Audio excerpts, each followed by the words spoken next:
ያቤድ ሐረር ነው የሚሄድ ቁጭ ብዬ መቃም ፈልጋለሁ። ኦርቶዶክስ ምናምን አይገባም አትስሙ። እሱን እግዚአብሔር ሲያበቅለው ማነቃቂያ ካናቢስ ቢወስድ እንወስዳለን እኛ። አይብዛ ብቻ ካናቢስ እኮ መድኃኒት ነው ለዚህ ሀገር። ትንሽ ጠቅ ማድረግ አለብን ሳይበዛ። መድኃኒት ነው፣ ሪሶርሳችን ነው። ጫታችን ወደ ውጭ መጫን አለበት። ለአረብ ኤሚሬት እስላሞችን በሙሉ ማስቃም መጀመር አለበት። ነዳጁን አዙረን በጫት ማምጣት አለብን። የነዳጁን ዶላር ተለጠነ ህዝብ ነው ባይዘው። አይላ ድሬ ትልቅ ህዝብ ነው ባይዘው። ሐረር ይለዋል ሐረርጌ ይባል ነበር። በጣም ትልቅ ሀገር እኮ። I love these people። እኔ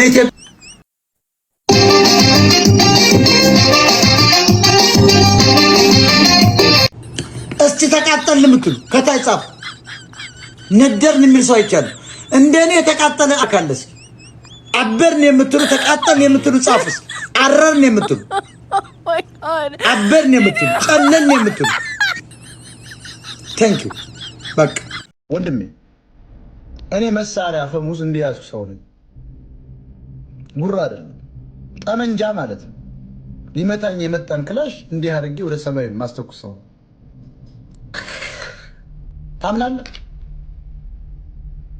የአካባቢው ሰው ቆርጦ ይላል። እኔ ግን ክላሽ እንዲሚይዝ የፖሊስ ክላሽ 30 ጥይት ወደ ላይ ማስተፋለ። ከዚያ በኋላ ቆለጡን ይዤ ቁጭ ነው ማለት ነው። በአፈሙዝ ነው ጀርባው ምን አይደለም። ጀግና መሆን አለብህ። ዝም ብለህ ውትቷን መፍራት የለብህ።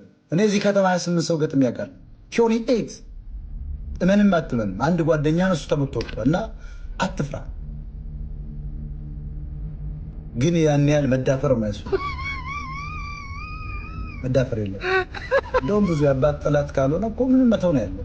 አይ ስህተት ነው። 28 ሰው መቅጠል እኔ ያልተገለጽ ተመር ይችላል። ግን ወጣትነት ስላለ ምናምን ጊዜ ደግሞ ገና 29 ዓመት ነው ገና እንደመጣው ነው